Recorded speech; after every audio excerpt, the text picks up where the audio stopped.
What's up, Capcom community? Yuri Dubindo here, bringing you a couple of videos going over the essentials of Monster Hunter 3 Ultimate, which is out on March 22nd for Wii U and 3DS. If you're new to Monster Hunter, or if you've been looking at it from a distance, there's a lot you may not know at a glance, and this video series is here to help you know what's going on. From making weapons based on the monsters you kill, to exploring multiple ways to kill them, there's a lot of awesome things you can do. There's a reason the Monster Hunter series has sold well over 10 million copies worldwide. So we're giving you a look at the basics of the game and how to get started in your career as a hunter.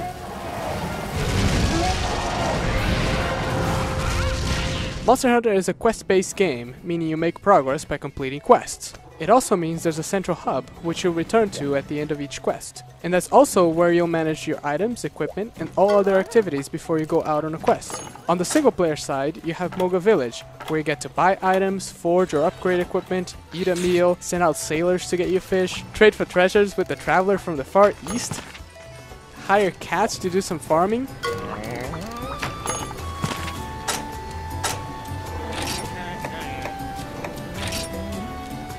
hold a pig, and of course, sign up for quests.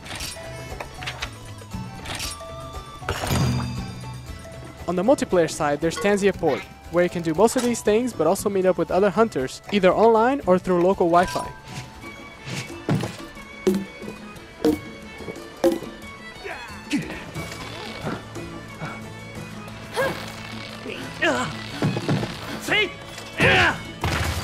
Once you finish the first village requests from the chief's son, you can start taking on real quests. Just talk to the guild sweetheart and she'll show you what's available. There are 3 different types of quests. Number 1, gathering quests, where you are tasked to go out in the field, gather some specific items and deliver them to the red box at the base camp. Number 2, capture quests, in which you are tasked to capture the target monster alive. To capture a monster, you have to weaken it, and then make sure that it falls in one of your traps, and tranquilize them with tranq bombs, shots, or arrows. But remember, do not kill the target monster. If you kill it by accident, you will fail the quest. And number 3, hunting quests, which will be the majority of your hunting career. Your goal is to find the target monster and bring it down. This usually means killing it, but most of the time you'll also have the option of capturing the target monster alive. Eventually, you get to make weapons and armor based on the monsters you hunt. Part of the fun in Monster Hunter is to collect a wide array of equipment and mix matching them to find the best strategies for the next hunt. Just keep in mind that better equipment does not guarantee success. You still have to rely on your skill as a hunter.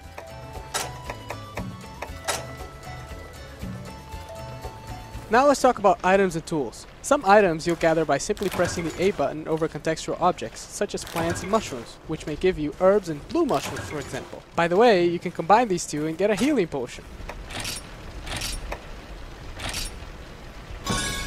Other items you can only gather with specific tools. You'll need a bug net to catch bugs, fish bait to catch fish,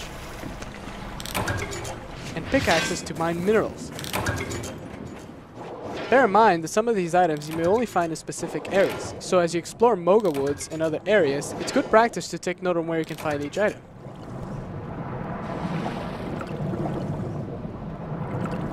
Now before you set out on a quest, make sure you have the right supplies for the task. Oftentimes you need much more than just your weapon. It's always good to have a full stock of herbs and potions to heal yourself, barbecue spit to cook some meat and keep your stamina up, and some paintballs to keep track of your targets as they move around the field.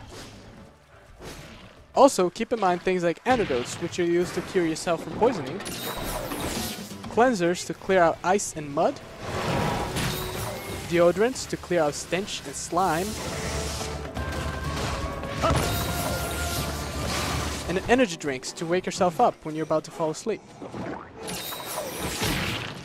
And let's not forget cold drinks and hot drinks to level out your body temperature in environments with more extreme conditions.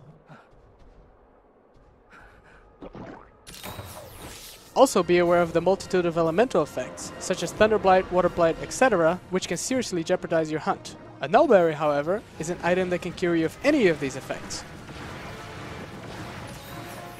Finally, remember that if you're using a weapon of the Blade Master class, you should always carry whetstones to keep them sharp. And if you set out as a gunner, make sure you take the appropriate ammo or arrow coatings. Well, that's it for the first video. In our second video, we'll go over movement and take a look at each of the 12 weapon types. And make sure to keep an eye on the Monster Hunter blog over at Capcom Community, as well as our Monster Hunter social media channels below. Thanks for watching!